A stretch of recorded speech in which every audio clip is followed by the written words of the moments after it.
నాకు ఇక్కడ రావడము చాలా సంతోషంగా ఉంది. వేదిక మీద చూసినప్పుడు అందరూ గొప్ప దైవజనులు, మరి కూర్చున్న వారు కూడా మీరు తక్కువేం కాదు. అందరు కూడా ధనులైన స్త్రీలను చూసి చాలా సంతోషపడుతున్నాను. మరి దేవుని వాక్యం అందించడానికి నాకు ఈ తరుణం ఇచ్చినందుకు కూడా లుదియా గారికి, రమేష్ గారికి, వారి బృందానికి నేను కృతజ్ఞురాలను.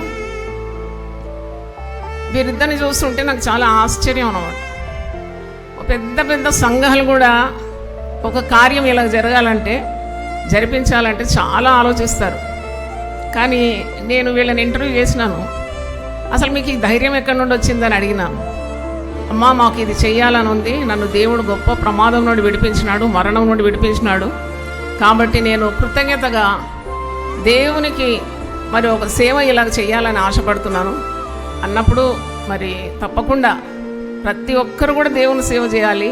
అందరూ సేవ చేసినా కానీ మరి అది తక్కువే. ఎందుకంటే లోకము భయంకరమైన పరిస్థితుల్లో ఉంది. మనందరినీ కూడా లోకానికి వెలుగుగా చేసిన దేవుడు. అందుకే ఆ సహోదరి కొరకు ప్రార్థన చేసినాను, ప్రోత్సహించినాను.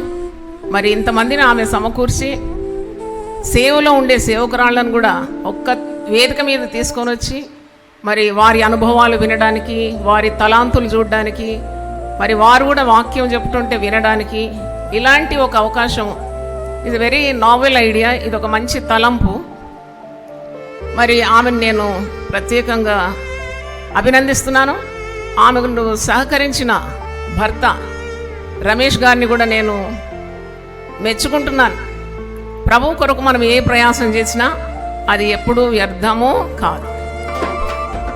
నాకు నా షాల్ తీసి లిడియాకి వెళ్ళాలని ఉంది. ఎందుకంటే ఆమె గొప్ప పని చేసింది. ఆ భర్తను కూడా, రమేష్ గారిని కూడా నేను ప్రశంస గట్టిగా చప్పట్లు కొడదాం. అంటే ఒక స్త్రీ తలస్తే ఎన్ని కార్యాలైనా చేయొచ్చు అన్నమాట.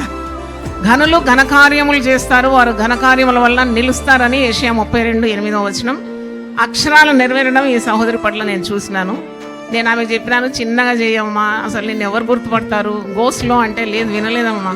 ఆమె గొప్ప తమ దేవుని ఎరుగువారు, బలం కలిగి గొప్ప కార్యాలు చేస్తారు. God bless you, congrats. I want to dedicate my shawl to you.